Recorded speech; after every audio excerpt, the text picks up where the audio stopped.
मैं कांग्रेस हूँ, वही कांग्रेस जिसने 25,000 से अधिक हिंदुओं को मारने के बाद भी पाकिस्तान को 75 करोड़ रुपए दे दिए। मैंने देश के धर्म के आधार पर टुकड़े टुकड़े कर डाले और मेरा वोट बैंक बचा रहे, इसके लिए 3.5 करोड़ अल्पसंख्यकों को भारत में ही रहने दिया। मैंने ही सोमनाथ मंदिर के पुनर्निर्माण पर सरदार पटेल का विरोध कर हिंदुओं से पूजा करने का हक छीना, उन्हें भगवान शिव की पूजा करने से वंचित रखा।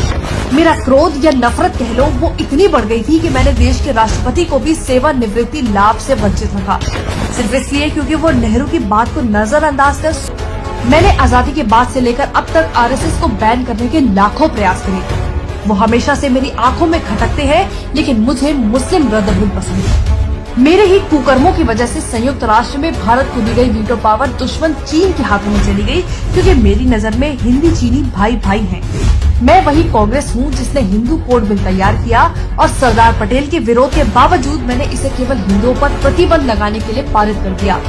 वो मैं ही थी जिसने जम्मू कश्मीर के माथे पर धारा 35 से 370 का कलम लगाया था। मैंने एएमयू में मुस्लिम शब्द रखा, लेकिन बीएचयू में हिंदू शब्द के इस्तेमाल का विरोध किया।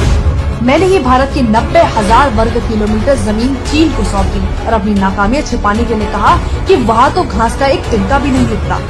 मैंने गायों की रक्षा के लिए आंदोलन कर रहे सैकड़ों साधुओं की गोली मारकर हत्या करवा दी। मैंने ही बांग्लादेशी को देश में घुसपैठ करके अपना वोट बैंक बनाने के लिए रोहिंग्याओं को बसाया। मैंने न केवल हमारी सेना द्वारा जीते गए भारत के अहम हिस्से पीओके को वापस उपहार में दे दिया, बल्कि पाकिस्तान की जेलों में बंद हमारे 54 बहादुरों की परवाह किए बिना पकड़े गए पाकिस्तान के 93,000 सैनिकों को भी लौटा दिया, क्योंकि बुज़दिली तो मुझे मेरे बड़ों से विरासत में मिली है।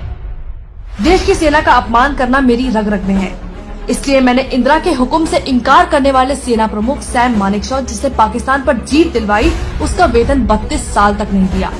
मैं वही हूँ जिसने मुस्लिम पर्सनल लॉ बोर्ड बनाया, क्योंकि संविधान से चलना सिर्फ बाकियों पे लागू होता है, वोट बैंक पर नहीं। मैंने ही देश में आपातकाल लगाकर लोकतंत्र का गला घोटने की कोशिश की। वो मैं ही थी जिसने संविधान में धर्मनिरपेक्ष शब्द को डाला, लेकिन फिर भी हज सब्सिडी देने में कतराई नहीं, और आज भी उसका दुरुपयोग करने में मुझे कोई शर्म नहीं है। वो मैं ही थी जिसने 30,000 से भी ज्यादा सिखों को बेरहमी से कत्लेआम करवाया और उनके गुनहगारों को बचाए रखा। गरीबी हटाओ का नारा देकर देश को गरीब बना दिया और देश का सोना गिरवी रखवा दिया।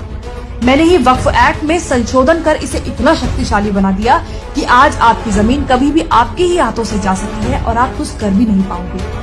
मैंने परमाणु का विरोध किया, सेना को कमजोर रखने की मेरी मेहनत पर पानी जो फिर जाता। मैंने रिमोट कंट्रोल पीएम बनाया, उसकी आड़ में लाखों करोड़ों के घोटाले किए। देश में पाकिस्तानी आतंकियों ने 3 दिन तक कहर मचाया, लेकिन इल्जाम लगने से बचने के लिए मैंने आरएसएस को अपना टारगेट बनाया और हिंदू आतंक को जन्म दिया। वो मैं ही थी जिसने देश से छिपकर चीन के साथ एमओयू साइन कर अपने ही देश की कमर में छुरा घोंपा था। मैंने ही कोर्ट में हलफनामा देकर कहा कि श्री राम काल्पनिक है और राम सेतु को तोड़ने की कोशिश की। मैंने वोट बैंक के लालच में हज पर 50% की सब्सिडी दी, पर अमरनाथ यात्रा पर 25,000 का टैक्स लगाकर सारा पैसा वसूल लिया। देश में महंगाई को 2 डिजिट में रखना ही मेरी खासियत थी। मैंने सीएए पर लोगों को गुमराह कर उसका विरोध किया, जिससे देश की करोड़ों की सरकारी प्रॉपर्टी को नुकसान पहुंचा। मैंने सेना को राफेल ना मिले इसके लिए अंबानी को बदनाम किया। मुझे अपने अस्तित्व को बचाने के लिए चुनाव का ढोंग करना पड़ रहा है, क्योंकि कुछ लोगों को परिवारवाद पसंद नहीं। मैं कांग्रेस हूँ, मुझे नफरत है इस देश से, इस देश के हिंदुओं से। इसलिए मैं चाहती हूँ कि मुझे सत्ता में एक और मौका मिले, ताकि मैं हिंदुओं का इस देश से पूरी तरह विनाश कर पाऊँ।